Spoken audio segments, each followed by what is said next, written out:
day after Labor Day, and we're going to do some aerifying this morning, and I got somebody riding in the back seat. Guess he didn't want to ride in the front seat. I must have left something interesting back there. A watermelon rind, or what'd you get, buddy? Ralph, what did you get back there? Huh? He's a nut. What I have is a soil profiler. I'm going to insert this into the ground. I can open this up and we get a nice view of what's going on in the soil.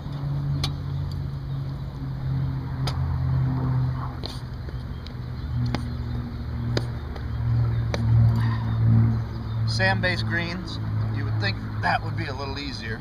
So what we're looking at is the profile of the soil, and we can see some old layers of top dressing that we did early on in the history of here. This identifies kind of an inconsistency of what we do. A little bit of black layer, in the black area is a little bit of oxidation, and these are the aerification holes that we've made, and then we filled those holes with sand, and that's what we're doing today. And if I were to break this, you can see that some of the roots actually come out very nicely in those channels. That offers not only for air exchange but for water infiltration. We've created some channels where water can move. Soil profiling 101.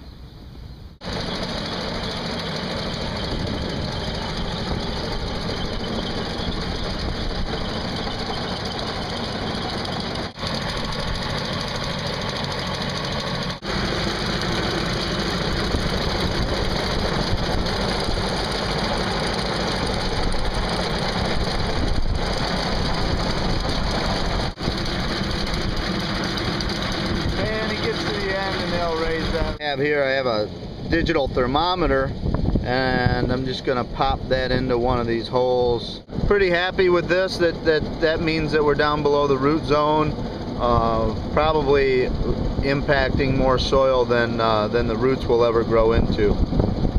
It takes about 20-25 minutes of green, and once he gets them all done, then we work to fill the holes. They're coming out pretty good. Not a lot of tire marks this year, so we're really happy. When we first started, each one of these would just leave absolute ruts where the tires went through because the surface was so disrupted. We'll go to the end here and take a look, and you can see for the most part we have a pretty level playing surface still.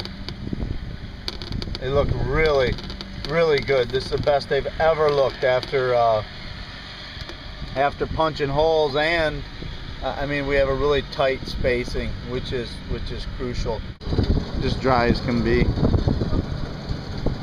It's really what allows us to fill them all the way to the top. It's the only way. Again, all right. So if we take a load of sand,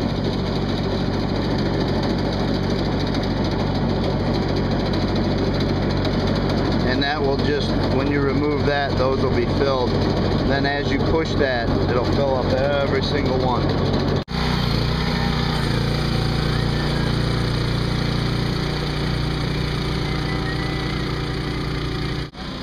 You can see it's already filled in some of them. Wherever it's dumped enough where it volcanoes in, if you take that hole's filled up.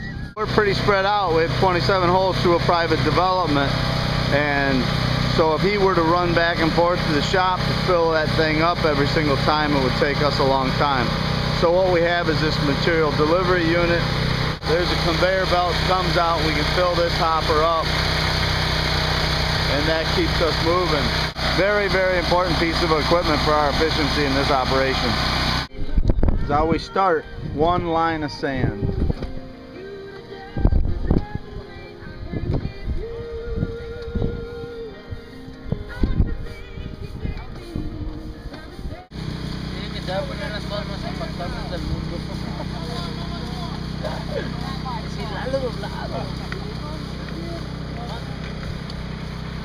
Broomy, broomy. This makes for a long day. There's a lot of sand to push.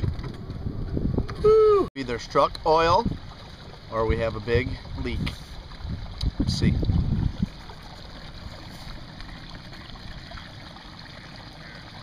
Yeah, it looks like a leak. Gotta go. Here's a aerification before we roll, and there's after we roll. Little double roll, little dragging, and it'll be beautiful. Well, sort of beautiful. Right after rolling, yep. Okay, so this green has been aerified, top dressed, sand broomed into the holes, and then rolled. And let's get down here and we'll see how a ball rolls.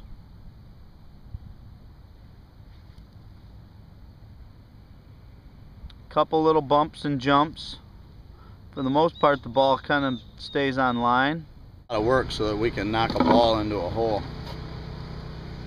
Here you can see we've really filled the hole about to the top. A couple more rollings and this will come out. Usually we'll follow up with the aerification and the rolling with a fertilizer application or two.